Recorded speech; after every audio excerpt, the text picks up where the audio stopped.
Hi, I'm Parni Jaggi, and this is going to be a brief analysis of the poem A Valediction Forbidding Mourning, which is one of my favorites. And let's see how the poet tackles this theme of separation in love.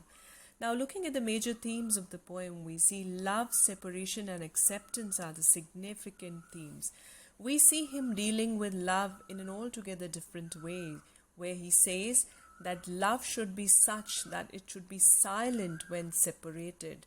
When we are in valediction, when we are bidding farewell to each other, there should be no noise, the love should be such. Then when there is separation, he says it should be like gold. It should not break, but it should expand, and then pure acceptance.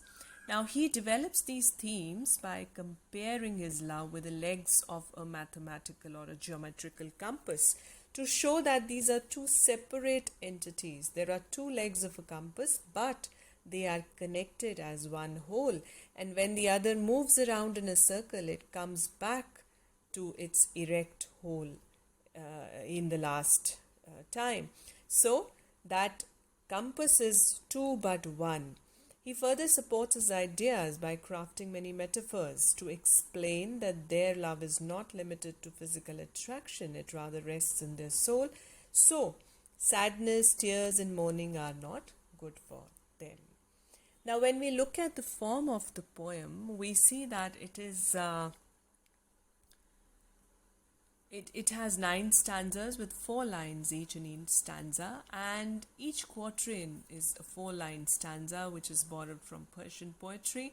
The rhyme scheme is A-B throughout the poem, and mostly we have end rhyme which makes the poem more or less like a song. It makes it melodious. End rhyme occurs within the second and third lines, and again within the second and fourth lines.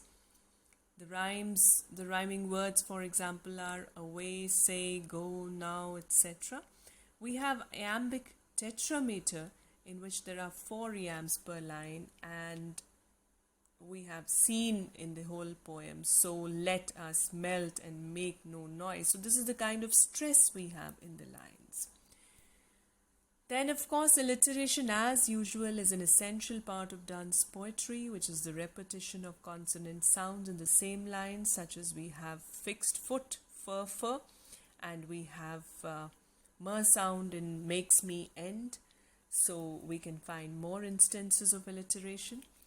Then we have metaphysical conceit, which is one of the most important attributes of dance poetry. It is complex and a lofty literary device, which is actually a far-fetched, far-stretched comparison between a spiritual aspect of a person and a physical thing in the world.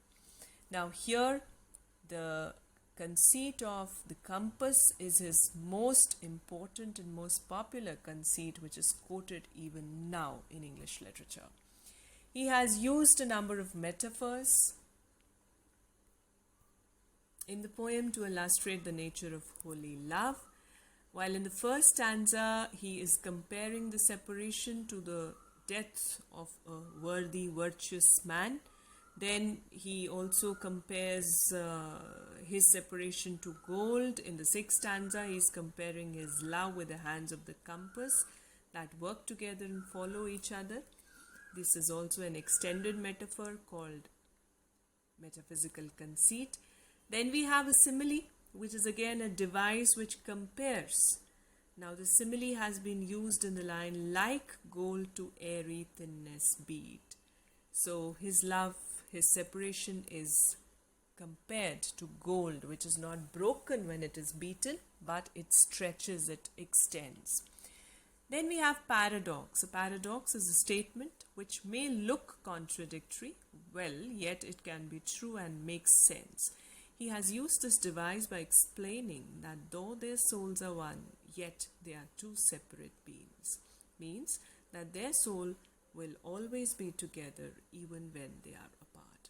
So we see this poem is full of literary devices. It is interesting, it is thematic, it is beautifully put together with a powerful syntax and a powerful expression.